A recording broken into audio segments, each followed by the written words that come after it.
What's up, guys? And I'm back with another trade recap. Can't believe it, I'm coming back to YouTube. This is the first trade recap I am ever going to do on this channel, and it's not going to be the last. I'll tell you that. We're going to be doing this trade recaps every single time we trade, documenting my journey. Also, go onto my TikTok page. If you're coming from TikTok, appreciate you. If you're not from TikTok, go to my TikTok and you will see all of the videos of me crashing out.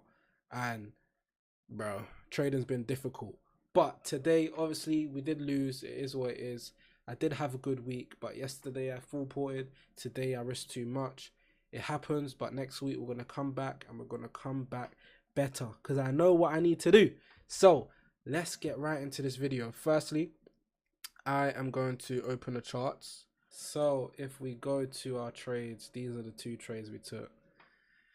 I'm not gonna lie, I'm embarrassed. These are the two trades we took today.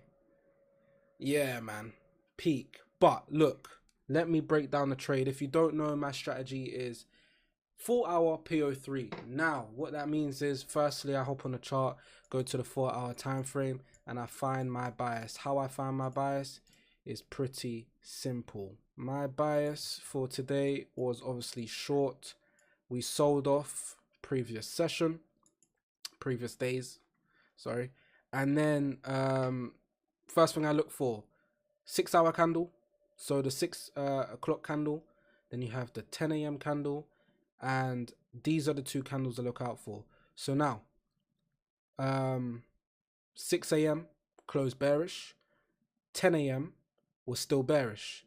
Now, why I say it's bearish is because if this candle would have closed above this top wick here, that means to me we have a different bias. We have a buy-in bias now because this 4-hour candle closed above this previous candle. However, we didn't. All we did was close below. We closed below at this body, and we didn't sweep anything, right? So I was bearish, especially because of this previous price action, and especially because we had these lows right here that we could have taken out as well, but we didn't. We came so close and rejected. So anyway, cool. Now I also had a 4-hour fair value gap right here that I also wanted to target to push lower to sweep out these. So now I dropped to the 15-minute time frame on a 1-hour time frame. What did I look for? I looked for a sweep of liquidity and a fair value gap. We had a sweep of these highs and a fair value gap. It was perfect. Then on the 15-minute, we had a sweep of these highs and a fair value gap. It was perfect. We also rejected off of this 50% for a 1 to 2 down. I'm thinking, okay, yes, this is a good trade. We've got some good confluences here, but no, I was wrong. Firstly, we obviously pushed up into this smaller fair value gap over here, this 15-minute. I should not have taken this.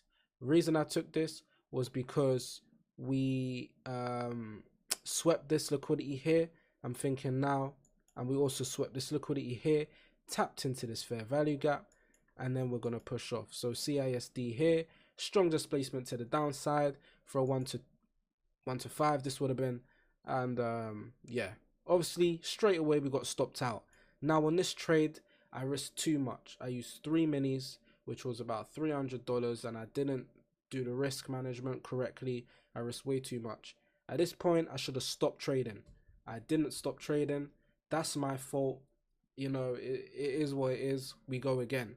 So then cool, now I'm looking for another setup. So we go to the 15-minute time frame again. I see this big fair value gap up here. If I can show it.